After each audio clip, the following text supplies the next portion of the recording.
2013 today. Please, Mattew, take your time.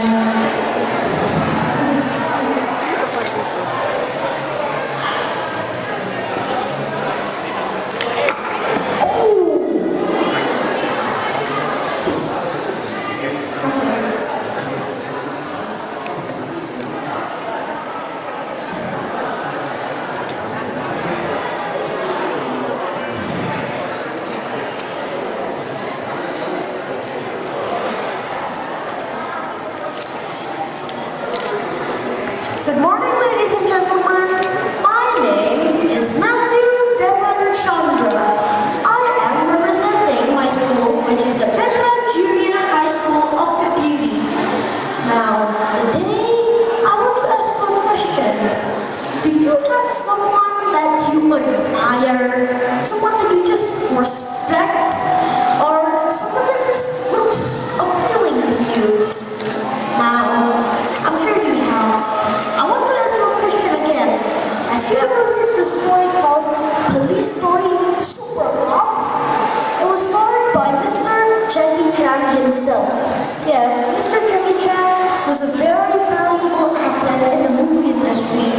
Now, with his kung fu style and his humorous little skill, he has a lot of reputation in that part.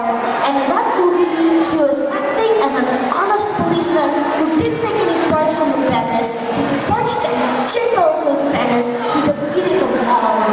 Now, what if I were to tell you that there is someone just like him over here in Indonesia? His name is Mr. Hugo. Now, Mr. Hugo was similar to Jackie Chan, but there is a difference. One of the difference about Mr. Hugo and Jackie Chan is that Jackie Chan fights with his kung fu style, while Mr. Hugo fights with his character. Now, there is one other difference that is quite significant. Jackie Chan plays in a movie where it's to entertain us, to make us happy, to make us smile. But Mr. Hugo plays in real life, and he guards us solely with his integrity and honesty. Now, Hugo wasn't his real name. His real name was actually Imam Santoso, but back then he was quite fat, just like me. So his friends keeps calling him Hugo, or Hugo, whichever one they prefer at that time. So he kind of liked that nickname actually. So he took that name and put it in his name, which is now Hugo Imam Santoso. Now, he came from a royal descendant too. His parents' name was Sukario and Ikazu. His father had a shelter home for homeless people, and Mr. Hugo, as a child, would sometimes go there to meet homeless kids so he could play with them, pray for them, things like that. So, since he was young, he was taught the meaning of love and compassion. Now, his father once said something like this to Mr. Hugo. Hugo, one day when you become a man with power, use that power wisely, my son. Power is like a two-edged sword. You can defend the people you love, or you can kill the people you love. And his father wasn't lying. One day, Mr. Sukarno appointed Mr. Hugo to be the chief police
served me to the general. Can you imagine that?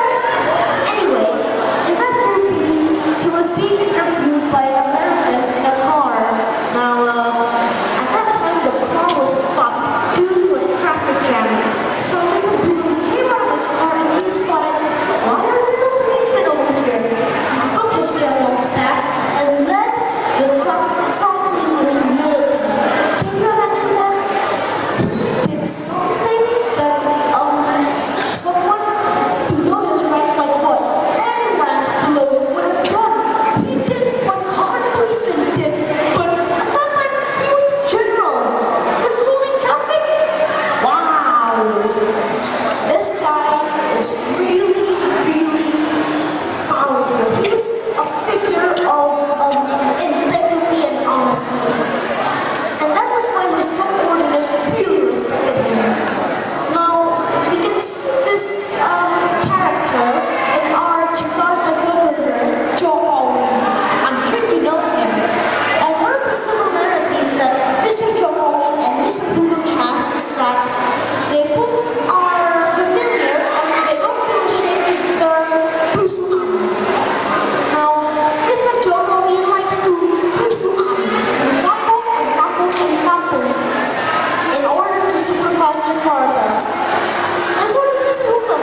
He likes to blusuan through the traffic of Jakarta through the control of traffic. And even on his day off, even on Sundays, he rides his old Dutch bike. He rides his old Dutch bike, riding around with a walkie-talkie in his hand, just controlling the traffic.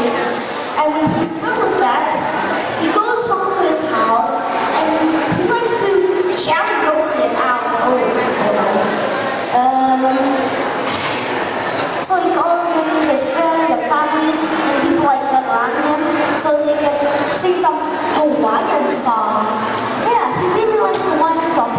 He liked them so much that he made a Hawaiian music group called the Hawaiian Seniors. Now at that time, one of the most fun things for police officers, especially rich police officers, were golf. Now, Mr. Hugum never played golf, and his friends asked him, "Yo, Hugum, why don't you like golf, man? It's so awesome." And Mr. Hugum answered, "It's not that I'm anti-golf. It's just that golf is a very expensive hobby. I can't afford those fancy golf sticks. I'd rather sing. It's much cheaper and it's way happier." His conscience directs his life, even through his hobby. Now that might not sound much for you, but imagine this. You are a policeman, but who says that your hobby can't be addicted to drugs or gambling? Who says that? Nope. Oh, and there was this one time when he was stationed at Medan, which was back then known for a very, very dangerous gambling activity. Yeah, they like playing cards, blackjacks, pokers, all of that money stuff. And one of the gambling leaders confronted Mr. Hugum and said, "Welcome to Medan, Mr. Hugum. We have already prepared a new mansion for you filled with the latest technology this era has to offer." And Mr. Hugum replied, "No thanks. I already have my house renovated by my police department. I think I'll just stay at my hotel." So this is at the office which I have to stay. It's pretty good. I kind of want to manage it. But when he comes home to his newly renovated house, he was so shocked. There was everything. There was comfy sofas, pianos, refrigerators. Those were really expensive back in the days. So